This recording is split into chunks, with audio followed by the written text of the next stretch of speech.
For this particular conference, with my co-author, we decided to have a look at how Haram and Halal were consolidated in these mosque sermons as well. These mosque sermons are quite interesting in the case of Turkey, because in Turkey we're facing a Directorate General of Religious Affairs, which practically controls all sermons and all mosques, whereby all the priests are civil servants. You don't really come across, an alternative Friday sermon. The sermons are delivered in Turkish. You don't really come across much debate about religious issues, but the more we read about these sermons, we saw that actually there was a social engineering that was going on in terms of creating an entrepreneurial new Turkish capitalist families, which would have been the basic form of production. You don't really come across tremendously conservative discourses about anti-Semitism or homosexuality. Practically, these issues are pretty much common issues, and I think they're very, very similar to Calvinism in terms of the religion that they're trying to promote. We realize that actually as the Prime Minister's office is in charge of this directorate as well, the sermons, they were just reflecting the neoliberal transformation that Turkey has started since the AKP government, the first AKP government in 2002, and they were just reflecting these values. And then we start to wonder whether there was a coded language going on here, and that brought to our mind that we could really introduce these discursive theories to inspect hutbe, that will be the Turkish version of sermon, as a socio-political message. And then we start to wonder what are the mechanisms for transmitting these messages. So this is practically our context, as I mentioned.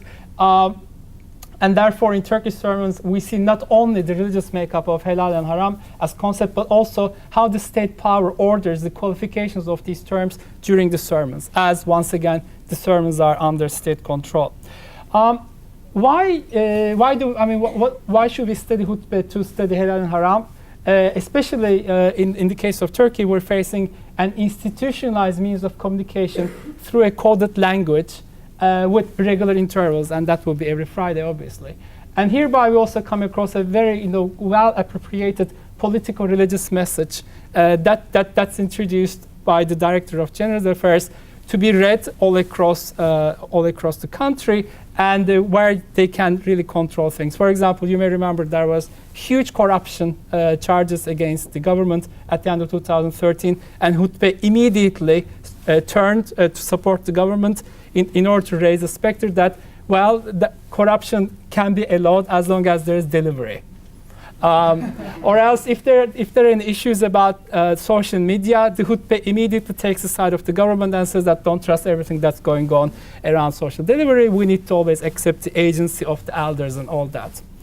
And in this case, Turkish example appears as a particularly important case whereby we can study power and agency. Why? Because there's a unique secular system that implies a special social philosophy and popular perception of religion. What is this secular system? It is practically state control over religion that has been established since the 1920s.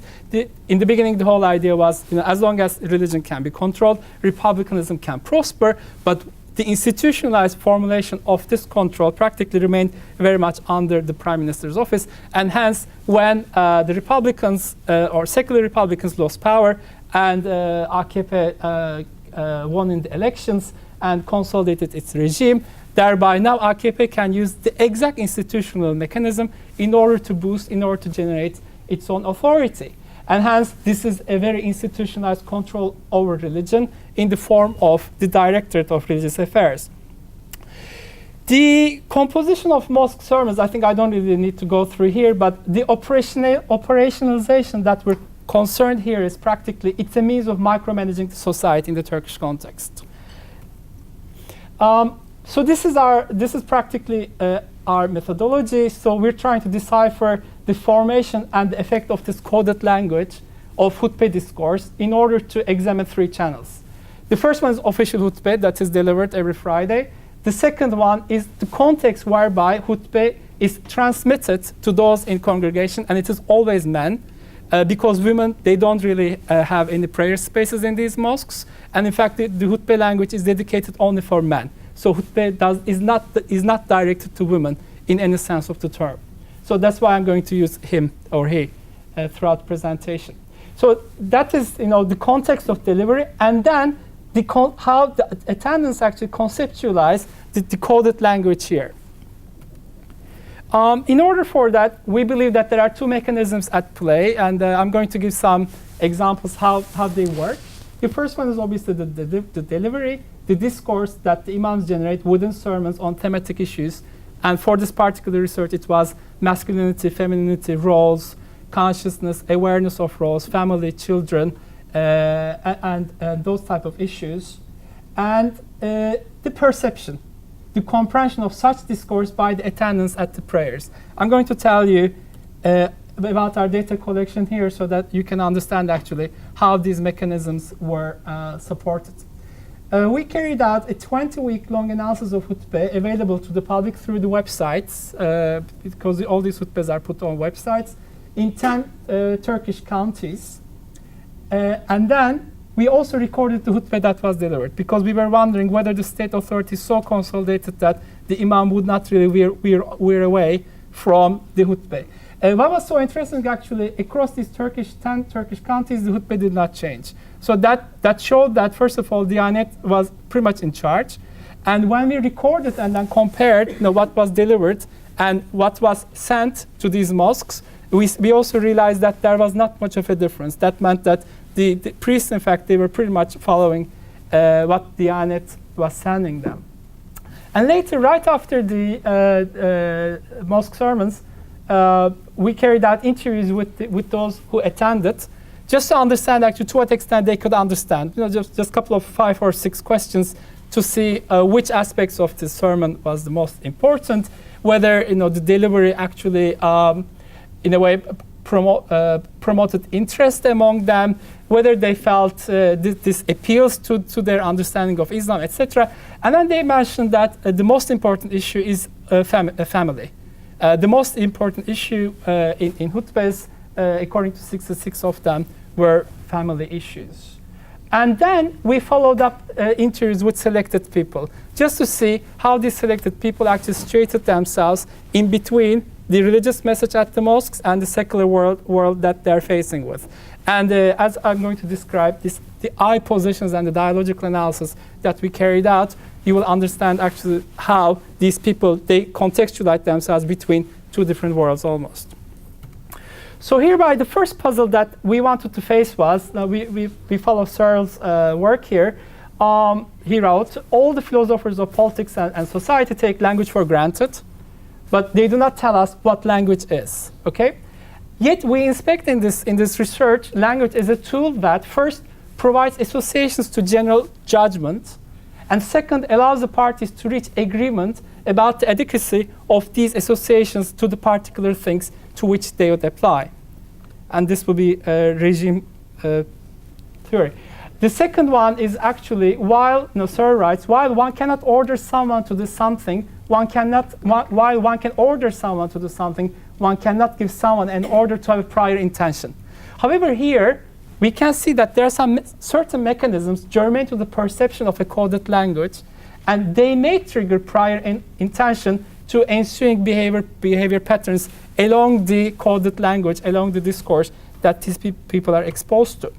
And hence, we can discuss the impact of khutbah, or this coded language, with regards to the formulation of judgment among those who listen to this, the generation of agreement among those, once again, who were exposed to this language, and once again, the promotion of prior intentions, whether the intentions that the khutbah wanted to promote among the congregation really reached out and then reached their aim or not, when we debate these things with the people. There's more theory behind this thing. I don't want to bore you too much with these theories, but at two different levels, we apply the discursive governance, and this is practically in a book that I submitted yesterday while I was here. We developed how governance works really through the power of discourse, and how social institutions they operate. And then also theory of emergence, how specific groups of people have social structural power that are manifest in interactions. This is important because, in a way, the language in hutbah promotes certain interactions. And this is at the micro level within the people within the congregations who listen to this, whether cognitive dissonance works and dialogical analysis as well. Anyway, so let's actually have a look at this. Okay, yeah. So what is halal is actually, it requires accountability of God. It's pretty much to do with earnings. And work and earn halal is a form of worship. And frugality, not wasting money, is what halal appears in Turkish hutbahs. And then when we ask people actually how they situate themselves with respect to what they heard, interview number 6 from Istanbul, we call this pragmatic I position of the believer. The religion orders you to work and earn and spend in halal ways, and then continues, I think life is religion. And then practically, this is it, but I just need to run a bit here.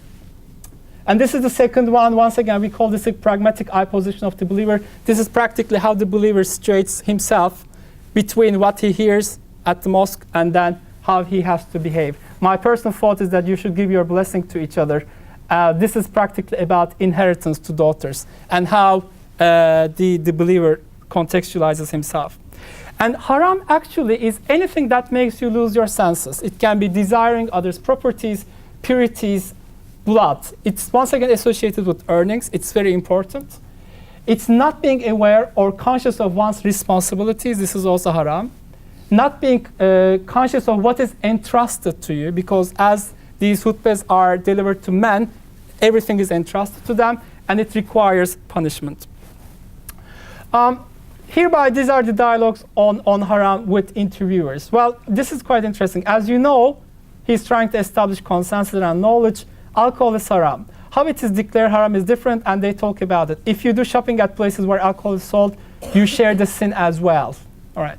Istanbul interview 4. If you want to construct things, especially in terms of faith and religion, we should not alienate people. It means that there are some people who are drinking, but we should not alienate them. And we know that's haram. That's what we hear at mosque, but we should not alienate them. Contesting knowledge with others, once again. This is alcohol. It's written in Rahman chapter, I just read the other night, nobody shares other people's sins or good deeds. It says you can't be. But as I said, someone thinks on behalf of you, decides the same way and gets you to do it. They say, if you shop at a store where alcohol is sold, it's haram. When I say the following, they always get angry with me. Since 1970s and 80s, there are commercial markets under mosque buildings, shops, and shopping centers. They sell everything there. So he knows that even under the mosques, they are selling alcohol. So he doesn't really understand practically why at the mosque he hears that this is haram. And I have friends who drink on Thursday night and come to Friday prayers with me. The other day, I will never condemn it. If you tell him you drink alcohol, alcohol will be more important for him because it is something material, but praying is spiritual. If a few people alienate him from praying like that, he will never ever come to Friday prayers again. So we cannot really alienate these people even if they drink alcohol. I know that Emine is going quite... 2 minutes. All right, 2 more minutes. Then I can present this Diyarbakir interview as well. Challenging the priest. This also comes out. There was a toilet in the bathroom. Yeah, I want to check and see. There's toilet paper there because the priest said that it's haram to use toilet paper. I came back and I talked to him and I said toilet papers are haram. He's talking to his friend, wanted to let him know. I really trusted his knowledge and wisdom. He was 3 or 5 years older than I am. This is his friend. But he was truly self-educated. He said that it's not haram. He even told me that why it should be used in both hygiene and health perspective. I think it is not the priest's religious knowledge, but his own idea that toilet paper was haram. Right, I just finished actually. So what we hear is, do we have a coercive paternalism here whereby the state is trying to establish, or is it a nudge in order to behave in the way that the state is indicating you? So these are actually quite recent literature, I think, written especially Taylor and Sunstein for American context.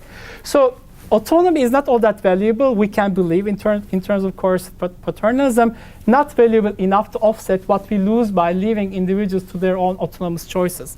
And it may be that actually these sermons are pretty much a mechanism not to leave people to their autonomous choices because they wouldn't reason well. But on the other hand, there's also a nudge going on here in these hutbahs, especially when you look at how people situate themselves. And then that is to help people what is best for them by making the right choice easier for those with cognitive biases, we need to use non-rational means to seduce people into doing what is good for them. Sorry, I had to run a bit, especially in terms of data, but I hope you understood what's going on here. Thank you very much. Thank you.